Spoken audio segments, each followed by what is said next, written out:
మామిడికాయలు ఎండబెట్టాము అని చెప్పాను కదా నిన్న షాప్లో. సో అవి వేపిన తర్వాత ఎలా ఉంటాయి చూడండి. సో ఇవి బాగా ఆయిల్లో వేయించుకోవాలి.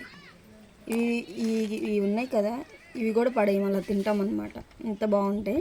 ఇప్పుడు నేను మీకు తిని కూడా చూపిస్తాను ఎంత కరకరలాడుతాయో. స్పైసీగా ఉంటే సో ఇదిగోండి ఇలా ఉంటాయి. ఈ కాడను కూడా మనం పడేయకుండా తింటాం అన్నమాట. సో నేను ఇప్పుడైతే ఒకటి తిని చూపిస్తాను మీకు. ఇవి పప్పులు అయితే సూపర్ ఉంటాయి అన్నమాట. పప్పు చారు ఉప్పు చేప అంటారు కదా, అలానే పప్పు కాంబినేషన్లో చాలా బాగుంటాయి. ఉప్పుగా కొంచెం స్పైసీగా సూపర్ టేస్ట్ ఉంటాయి. ఇంతవరకు ఇవి తినని వాళ్ళు డెఫినెట్గా ట్రై చేయండి. నవ్వులుతుంటే ఆ టేస్ట్ ఆస్వాదించడానికి అనిపిస్తుంది అన్నమాట. ఈ కారణ కూడా పడేయం మనం, అంతలా ఉంటాయి.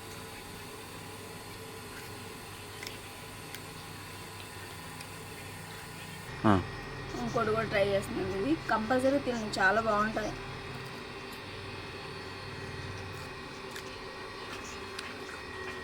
ఓవర్ స్పైసీ వేయించుకోకుండా నార్మల్ స్పైసీ వేసుకుంటే కొంచెం ఘాటు తినవచ్చు. మరీ అసలు ఘాటు తినకుండా ఉండకూడదు, హెల్త్ కూడా మంచిది కాదు.